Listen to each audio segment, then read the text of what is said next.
Hello, magandang araw mga kabarya. Welcome back to OMG TV channel. Magandang araw sa lahat. Magandang araw sa ating mga subscriber at saka sa ating mga viewers. Okay? 5 piso BSP. Okay? So, ang 5 piso BSP mga kabarya ay may mga semi-hard to find at saka hard to find. So, kung ano yon, panoorin ang video hanggang sa dulo para malaman mo kung ano yung mga ibig sabihin ng hard to find at saka semi-hard to find. Sa Facebook ay marami ang nagbablog.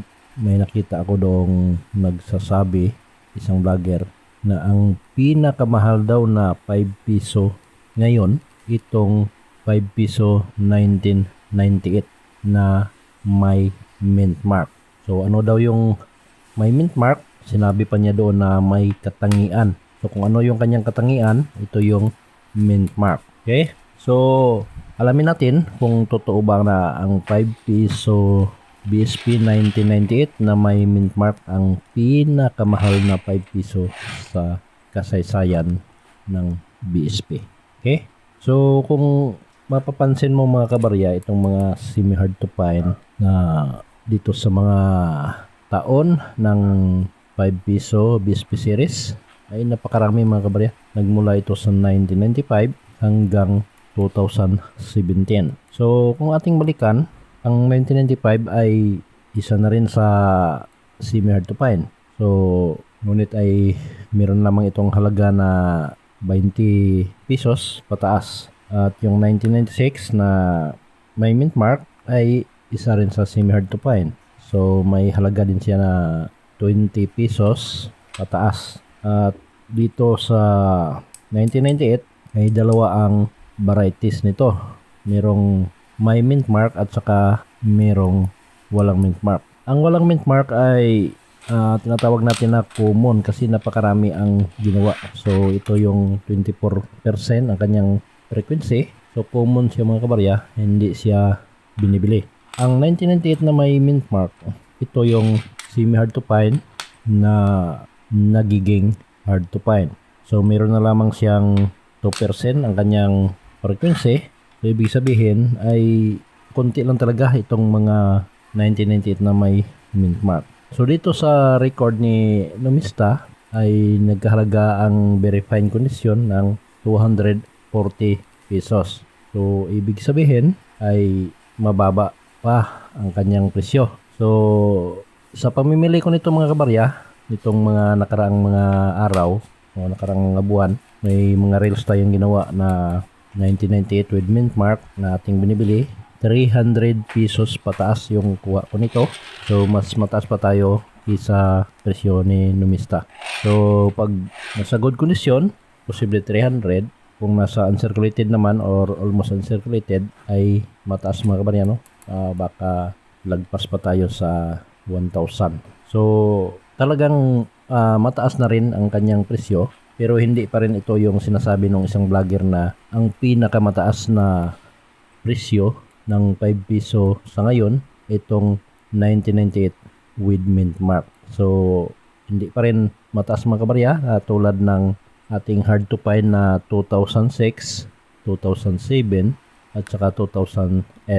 So dyan sa tatlong taon na yan mga kabarya, yan pa rin ang nangunguna sa presyuhan nitong mga 5 piso BSP, na lalo na doon sa mga genuine version ay umaabot pa rin ito sa 1,500 hanggang sa 3,500 ang bawat isa. So sa tatlong taon yan, 2006, 2007 at saka 2008. So sa tatlong taon na yan mga kabarya ay yan pa rin yung nangunguna sa pinakamataas na presyuhan dito sa 5 piso BSP. So merong mga altered version na lumalabas at binibenta ito sa 600 hanggang sa 1,200 ang isang piraso. At dito naman sa 1998 na may mint mark ay 300 pataas ang ating presyo, kaya medyo mababa pa siya kumpara doon sa tatlong taon na hard to find. Okay?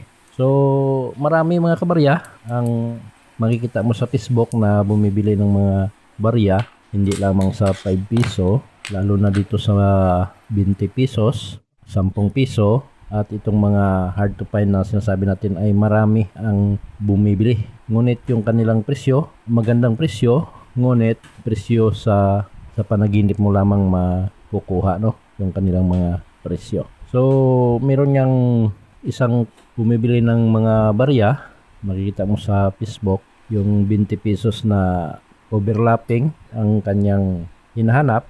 So, binibili niya ito sa malaking halaga at yun ay hindi pa natin napatunayan kung totoo bang binibili ng buyer na yan ang overlapping. Kasi kung overlapping ang pag-uusapan, napakarami ang overlapping.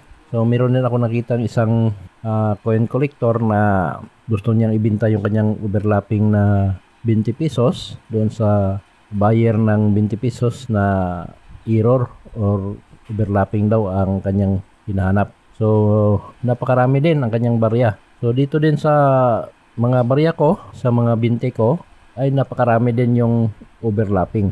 Kung totoo mang bumibili ang taong yan, ay huwag ka nang maghanap ng iba pang overlapping. So, kontakin mo ako. Napakarami kong 20 pesos dito na overlapping. At baka maubos yung puhunan mo dito. Kaya, yung presyo na sinasabi mong mahal ang kuha, ay baka maging salita lang. Okay?